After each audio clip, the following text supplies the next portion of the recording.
Now, before we go any further, of course, y'all already know Analytic Dreamz video on Spotify to see the video along with the audio. But as you can see, this topic brings much joy to my heart, as this is the entire premises of the podcast. Now, half of the name came off the inspiration from this thing you're seeing right here. That is a classic, which is Mass Effect. Hopefully I know that by this point in time that I'm a huge Mass Effect fan. And of course, the OG inspiration for me even getting put onto this was of course, the Black Okage. Now, I'm not going to lie to you.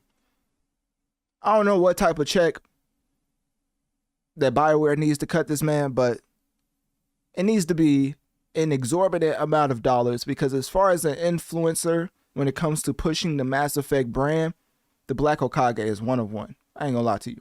I mean, he's already a GOAT, but you already know that. So anyways, speaking of something else that's also GOATed, let's look at this right here. Ladies and gentlemen, I want you to go to Analytic Dreamz video on Spotify to see the video along with the audio, or sign up to my Patreon, for exclusive content, behind the scenes stuff. But that being said, Mass Effect Legendary Edition is and can be purchased through this website. So you're looking at it right now. All you have to do is just type in the website, choose which platform you want to play this classic on, and just be enlightened. And let me just tell you, you're welcome, right? That's all I got to say. You are welcome for me putting you on to how to buy this game, because obviously not even the shareholders knew how impactful Mass Effect was. As when they put out Mass Effect, the legendary, not the legendary, when they put out Mass Effect, the legendary edition, I'm tripping. And of course, like all classics do, it performed well. Tell me why during an investor call in August 2021, the CEO, mind you, the CEO of EA said that it performed well above expectations.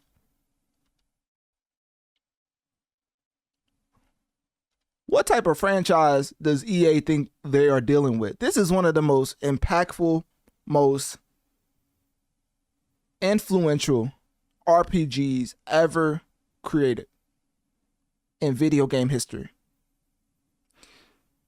So anyways, I'm glad they seen the light. I mean, sometimes better late than never, but it's just very concerning that even the people who own the IP for the, well, I don't even know if they own the IP, but they own the licensing right for Mass Effect, said that it performed well above expectations. What were your expectations at the beginning, or in the beginning? Because let me tell you something. Hopefully we're not dealing with people who have the distribution power of Mass Effect and they don't even realize how much of a classic it actually is. But anyways, they came to the light and basically said it performed well above expectations and suggested that it sparked a fire under EA, and it was there was more strong ongoing interest from the shareholders based on the performance of Mass Effect, the Legendary Edition. So that being said, we come to this segment, which I'm getting into Amazon announcing that they are doing a Mass Effect TV adaptation with Daniel Casey, the writer of Fast and Furious. All right, let me chill. Is Shepard gonna be talking about family? All I gotta hear is, this is Commander Shepard, and this is my favorite family on the Citadel, and I'm cutting it off. I'm not trying to hear all that. Now, when it comes to the Normandy, when it comes to the entire crew that's on the Normandy, obviously it is like a family, but goodness, I mean, that's very on the nose to get the Fast and Furious writer. But hey, we're going to let them do their thing, right? I would give advice, but I would like to be surprised. So I don't want to give advice for how this TV show should go, but I just want to say that Mass Effect is similar to a Star Wars type format. The poppin' show under Star Wars currently is Andor, I believe. And that is completely separate from the main storyline. So one of the key tidbits I would give them is that you don't have to focus on Commander Shepard. Because I don't know if y'all played the game or not, but at the beginning of the game, you can customize your character. So safe to say, a lot of people didn't even play with the, not generic, but the original Commander Shepard. They probably made their own customized look of Commander Shepard. So what I would want to say is that if you're making a TV show based on such rich lore that's in the Mass Effect setting, don't feel like you have to be pigeonholed to telling Commander Shepard's story. Because I'm going to tell you right now, y'all not going to be able to get a better Commander Shepard story than what the video game did. I'm sorry, somebody got said. Now, I don't want to be pessimistic. I'm just letting y'all know this is actually peak. Like, this is classic. The whole half of the podcast is titled Mass Effect for the simple fact of how influential this video game was on me as a gamer. So for me, the expectations are just too high for me to meet, right? But in totality, they do talk about how Mass Effect, even though it was successful in its own right, it's a very niche game, which, you know, niche when you sell over 25 million units, but hey, it's niche, right? But technically, to majority of people, to the masses, pun intended, they may not be as familiar with Liar, with the Garrus, with the Rex, with Rex's son, than the avid Mass Effect stan, right? So whenever you're getting into how to appeal to them, they may feel like they are introducing Commander Shepard to a mass audience that was otherwise wouldn't have been as otherwise wouldn't have known about Commander Shepard. That's basically what I'm saying. I would compare this TV show, if they're going to go the Commander Shepard route, to what Sonic did for the younger generation as far as the movies. Nowadays, if you're younger, more people recognize Sonic from the successful movies than they do his iconic classic video games. So with that being said, I think if they're going to go the route of Commander Shepard, they better know what they're doing, because it's a very, very interesting plot point to choose from, because in all intents and purposes, there's a lot of different ways you can go with the Mass Effect story. So if you're going to do Commander Shepard, then I'll be interested to see what type of decisions they're going to follow for the most part, or if they're going to try to differentiate itself enough to make the TV show entirely its own thing. But then when it comes to that, you're going to have the Mass Effect stans coming out saying, I don't like how they messed with classic story material and shaped it into something else. So that's why I say, as far as going the Andor route of what Disney did with Star Wars, I think that would be a formidable TV show to start off with Mass Effect, just to get the kinks out as far as how to tell this story. Because Mass Effect, and once again, hey, I don't know how many times I got to show it, but huge influence on me. So it's not just somebody talking that's just on the outside, you know, right? Mass Effect is, in all intents and purposes, one of the greatest fictional content pieces we've ever received. So, well, to me, because I know a lot of people don't feel as strongly as I do about Mass Effect, but I'm just letting y'all know there's a lot of different routes you can go with this source material. And I think going a completely different route that just adds upon Mass Effect would help a lot. As far as the first Contact War, where the humans ran into the Turians, I think that could be a great TV show and build off of what the Mass Effect trilogy already established. Retelling Commander Shepard's story is a very, very, very tall task. I just don't want Amazon to do Commander Shepard to what let me see, what was that Halo TV show? Halo TV show. Y'all already know where I'm going with this. I'm trying to see who distributed the Halo TV show.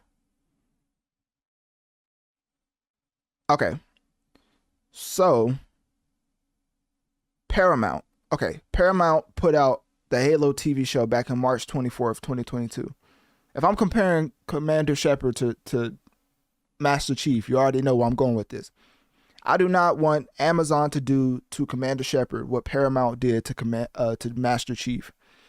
That is why I'm saying if you go to Commander Shepard route, it's a very tall task. But if you go the Andor route, which is telling a completely different story that builds upon the main lore, I think that's a very high quality TV plan you have on your hands as far as the plot. Or you could go with the First Contact War, because technically we've never received a game for that. In Mass Effect 5, that's set to come out soon because, hey,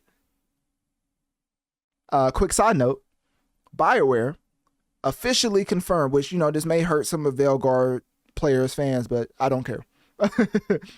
I'm excited to tell all my Mass Effect fans that DLC plans for Dragon Age, the Veilguard, just is non-existent. But you know why? Because they are shifting their focus to the development of Mass Effect 5. Hold up, man. Let me, you know, that definitely deserves some applause, because let me tell you something. I thought we was gonna have to wait forever. I mean, goodness. I mean, I get there's some Veilguard fans out there, but let me tell you something. We trying to continue the story of Commander Shepard. We're not talking about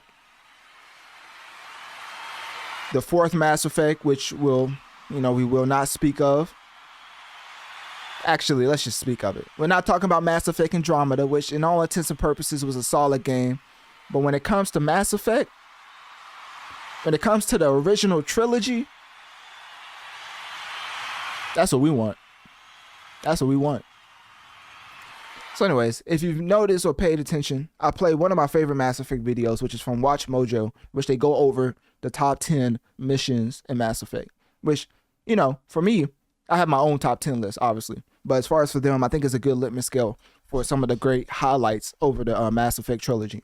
So, I don't think it's a spoiler. It's not too much of a spoiler or anything. They're showing Andromeda, which is very interesting. I don't know why. But anyways, what was I getting to? So, Mass Effect TV show underway. Obviously, I mean, y'all know I'm excited. Yeah, there's only so much excitement I can show without, you know, I mean, just getting up and doing backflips like I'm Chris Breezy himself, right? So, Amazon did say that they aim to balance the series' complex elements, such as interspecies relations. Does that mean Shepard's going with Liara? No, just playing my shit. Let me chill. Rich character backgrounds and unique alien designs, kind of like the Trojans and Turians. The reason why they're saying this is because this is a TV show. So as far as the budget, a TV show in space already provides a lot of obstacles when it comes to the budget. If somebody shows up and they don't look like a Krogan, best believe they're going to get slaughtered. If somebody shows up and they don't have the correct makeup for a Turian, guess what? They're going to get terminated. Like, these Mass Effect fans really don't play around when it comes to its lore, and neither should they. I mean, I would consider myself a part of it. So with that being said, I really don't see how the budget for TV would fit a space-heavy story. But hey, I'm open to being wrong. Hopefully it's great. And ultimately, the advice that I gave is pretty straightforward, I think.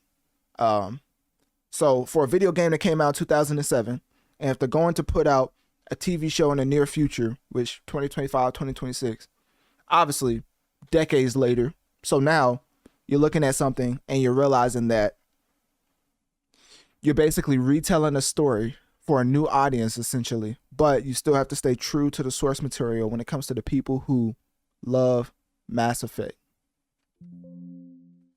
Like me.